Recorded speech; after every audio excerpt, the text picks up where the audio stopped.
जल प्रवाह पावितस्थले घलेवलम्ब्य लम्बिताम्बुजङ्गतुङ्गमालिका ढमड्ढमड्ढमड्ढमन्निनादमड्ढमर्वयं चकार चण्डताण्डवं तनोतु नः शिव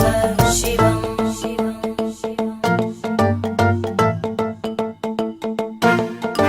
जटाकटाह सम्भ्रम भ्रमन्निलिम्प निर्जरी विलोलवीचि वल्लरी विराजमानमूर्धनि धगज्ज्वलल्ललाटपट्टपावके किशोर चन्द्रशेखरे रति प्रदक्षिणं मम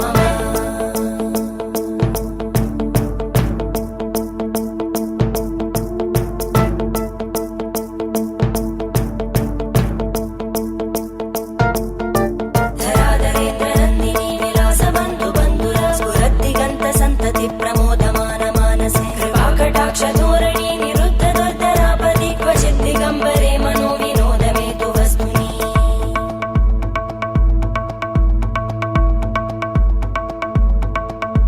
जटाभुजङ्ग पिङ्गळ स्फुरत्फणामणि प्रभा कदम्ब कुङ्कुमध्रव प्रलिप्त दिग्वधूमुखे मदान्त सिन्धुर स्फुरत्पगुत्तरीय मेदुरे मनो विनोदमद्भुतं बिभर्तु भूतभर्तरी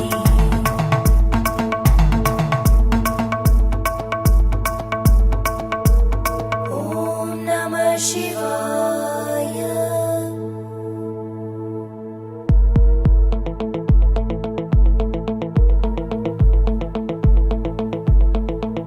सदा शिवं भजाम्यहं सदा शिवं भजाम्यहम्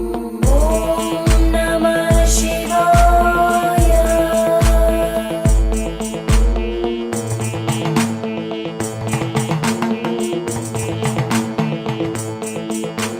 सहस्रलोचन प्रभृत्य शेषलेख शेखर प्रसूलधूलिधोरणि विदूसराङ्घ्रिपीठ भुजङ्गराजमालया निबद्धजाटचूटक श्रियै चिराय जायतां चकोरबन्धुशेखर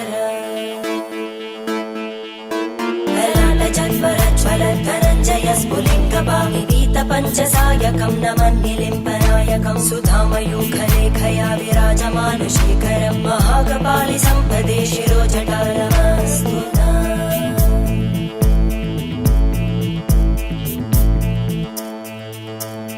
करालभालवट्टिका दगद्दगद्दगज्ज्वल धनञ्जयाहुतीकृत प्रचण्ड पञ्चसायके धराधरेन्द्रनन्दिनी कुचाग्रचित्रपत्रकार कल्पनैकशिल्पिनी त्रिलोचने रतिर्मम